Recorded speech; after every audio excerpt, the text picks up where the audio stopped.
Hello കൂട്ടുകാരെ, ഞാൻ ഇന്നിത്തിരിയും കുട്ടിക്കഥകളിലും നമ്മൾക്കൊരു കുഞ്ഞു കുറുക്കൻ്റെ കഥ പറയാം. ഒരു ദിവസം ഒരു കുറുക്കൻ കുഞ്ഞ് നടന്നു പോവായിരുന്നു. കുറേ ദൂരം എത്തി. നടന്ന് എവിടെ എത്തിയെന്ന് ഒന്നും അറിയാത്ത കുറുക്കൻ കുഞ്ഞ് ഒരു ആനേനെ കണ്ടു. ആനേൻ്റെ അടുത്ത് ചോദിച്ചു, പച്ചക്കാട് എവിടെയെന്ന്. പച്ചക്കാട് ഇവിടെ നിന്ന് കുറെ ദൂരെയാണെന്ന് പറഞ്ഞു.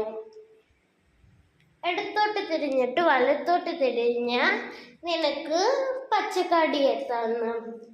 പക്ഷേ കുറുക്കൻ കുഞ്ഞിന് ഇടവും വലവും ഒന്നും അറിയത്തില്ലായിരുന്നു. അപ്പോൾ ഇടത്തോട്ട് തിരിഞ്ഞ് വലത്തോട്ട് തിരിയുന്നതിന് പകരം വലത്തോട്ട് തിരിഞ്ഞിട്ട് ഇടത്തോട്ട് തിരിഞ്ഞു.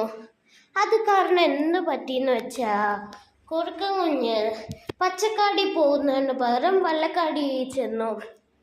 വള്ളക്കാടി കുറെ ഭീകരമായിട്ട് മൃഗങ്ങൾ ജീവിക്കുമെന്നാണ് എല്ലാവരും പറഞ്ഞുകൊണ്ടിരുന്നത്. അപ്പോ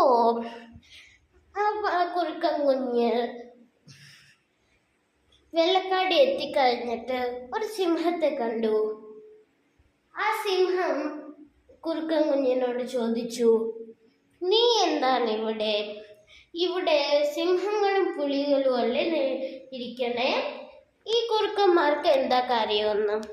അപ്പോ കുറുക്കൻ കുഞ്ഞ് പറഞ്ഞു, ഞാൻ പച്ചക്കാടി വരാൻ വന്നതാണ്, പക്ഷെ വഴി തെറ്റി ഇവിടേക്ക് എത്തിയെന്ന്.